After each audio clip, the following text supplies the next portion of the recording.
Lotus-Eater, Data, Memories, Space, and Time. For the past 3 days, I felt like I'm walking through mud when it comes to my reading and writing. I have felt this way for a while, since March. Ironically, February was busier and more was accomplished. I've socialized a lot more this month, but worked out less. Maybe that's why I feel so tired. Body and mind are connected. I want to walk more. I almost went today, but felt the need to write this journal instead. Got distracted, my version of doom scrolling. I've been taking up time these past 3 days, editing my social media.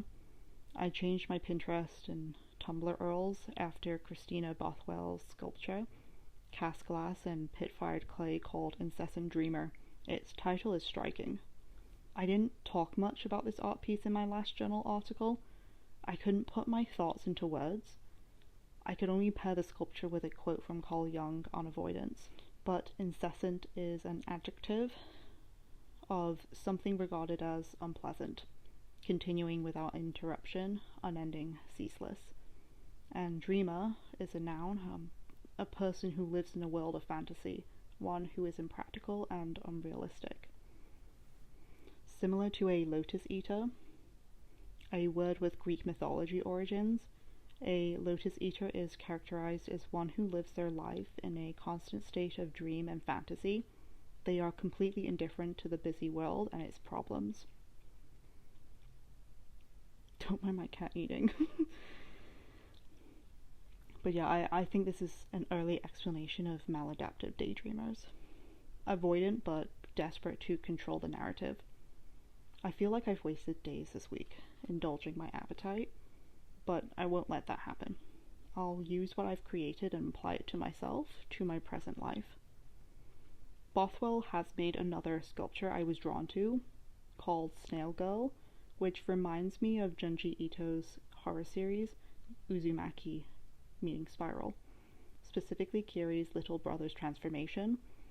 The fossilized fly in her shell, as if she were moving so slowly that fossilization was possible to have taken place on her. Sometimes I feel like I experience time differently. Everything feels shorter. I blink and months roll by. A symptom of my mental health or brain rot? Interconnected. Woven into my... I remember watching a film decades ago, probably at my grandparents' house back in England. A young girl working in a textile factory has her hands and arms become trapped in the machine, and bright red blood covers the actress's skin from fingertips to elbows. This memory is not as haunting as my reoccurring childhood packing dreams, where a group of people, maybe family, I can't remember, including me, were about to leave, except I hadn't packed, out of character for myself. My dream then incessantly forced me to watch as I meticulously packed each item needed for my trip, jarring details from my usual dreams. And, of course, by the time I had finished, everyone was gone. In the real world, scientists call this time dilation. The Encyclopedia Britannica states it's a physics theory of special relativity, the slowing down of a clock/time determined by the relative velocity/motion of the observer. The twin paradox effects are seen in the Labyrinth chapter and onwards in Uzumaki. I discovered this time spiral theory on Reddit, and it explains how Kiri and her friends don't age the 10 plus years when they meet back up with Tanizaki back in the labyrinth. I'll throw some images up on the screen. I really felt the lack of spring in Canada this year. Is this why I felt sluggish, stuck in the mud? Spring feels so far away. We got frozen rain this past week and it snowed again, covering any signs of a true Canadian spring. The dirty roads, dirty snow, and lost and forgotten objects resurfacing from the piles made by snowplows. In Caliban and the Witch, humans are forcibly separated from, quote, our natural state by breaking the barriers of nature and by lengthening the working day beyond the limits set by the sun, the seasonal cycles, unquote. I watch virtual users showcase their spring light march. I'm not sure if their reality feels uncanny or if, because their seasons don't match my reality, it makes mine feel uncanny. Either way, I don't feel like springtime is here. I'm trying to watch my YouTube Watch Later playlist as I write. First up is a podcast about attention. I prefer to watch these as videos so I can see the visual pop-ups she has on screen. One screenshot in particular states the following, quote, "The universe is expanding because the past has nowhere to go, so the present has to get bigger to fit it," unquote. I want to note an Arena essay called Memory Banks that discusses virtual and physical data storage. Quote, "Every time we upload a file to a server, it takes up space," unquote. Physical space.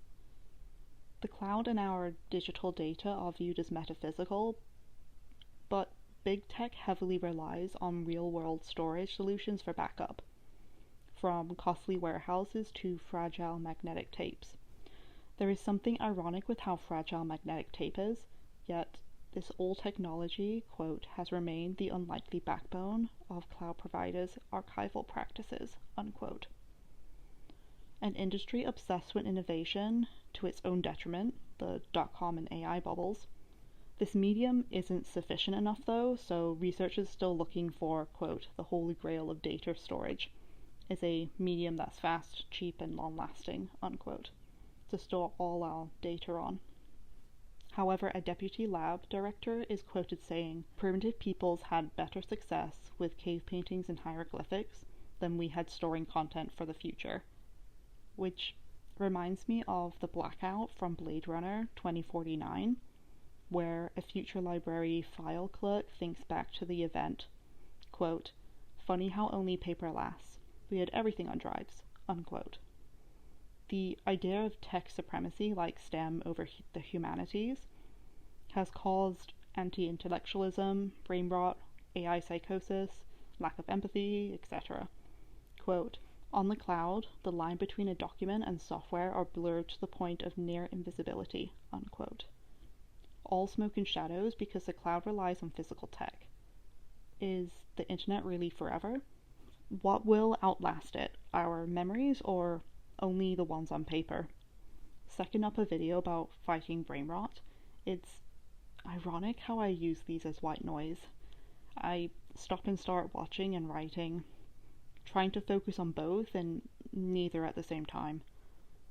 Brain rot, a noun, a perceived loss of intelligence or critical thinking skills, especially on account of the overconsumption of unchallenging or frivolous content posted online. Quote, "Excessive social media use can lead to brain rot," unquote. The video is still paused. Symptoms of brain rot listed on screen. A few feel relevant. Not as many as this time last year. She describes attention as equaling limitless moments, which leads to learning and experiences, stating in the video, quote, "Are you exploring? Are you dreaming? Are you discovering?" unquote. Therefore, attention and memory are reliant on each other, so maladaptive/incessant dreaming causes our trouble with remembering, especially childhood memories, represented through Galluccio's painting Soul and the Shadow, a painting of a young girl peering away from the viewer as we both stare into the dark abyss. Was my brain always rotten? Anyways, I need to be done with this essay. I can't let it drag on any longer, and even if it's a short one, so thanks for being patient with me.